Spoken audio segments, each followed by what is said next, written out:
अहमदनगर जिल्ह्यातील नेवासा तालुक्यातील एक घटना उघडकीस आली आहे। नेवासा तालुक्यातील बालाजी देडगाव येथे पाटात एका तरुणाच्या शरीराचे तुकडे सापडले आहेत। त्यामुळे मोठी खळबळ उडाली आहे। तरुणाच्या शरीराचे तुकडे करून पाटातील पाण्यात फेकून दिल्याची घटना जिल्ह्यात उघडकीस आली आहे। एका अनोळखी व्यक्तीच्या शरीराचे तुकडे करून गोणीमध्ये भरून पाटाच्या पाण्यात फेकून दिल्याची घटना नेवासा तालुक्यातील बालाजी देडगाव येथे घडली आहे। गावलगत असणाऱ्या पाटामध्ये अंदाजे 25 ते 30 वर्ष वय असलेल्या एका अनोळखी पुरुषाचे कुजलेल्या अवस्थेतील मृतदेहाचे तुकडे आढळून आले।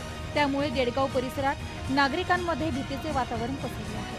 देडगाव परिसरातील नागरिकांनी घटनास्थळी मोठी गर्दी केली होती। याबाबत नेवासा पोलीस ठाण्यात देडगावचे पोलीस पाटील प्रल्हाद ससाने यांनी तक्रार दिली आहे। घटनेची माहिती मिळताच तातडीने नेवासा पोलीस स्टेशन अंतर्गत असलेल्या कुकाना दूरक्षेत्राचे उपनिरीक्षक प्रमोद वाघ, पोलीस नाईक किरण पवार यांच्यासह पोलिसांनी घटनास्थळी भेट दिली। घटनास्थळी पाहणी करून पंचनामा करण्यात आलाय। ही घटना 20 दिवसांपूर्वी घडल्याचा अंदाज पोलिसांनी व्यक्त केलाय।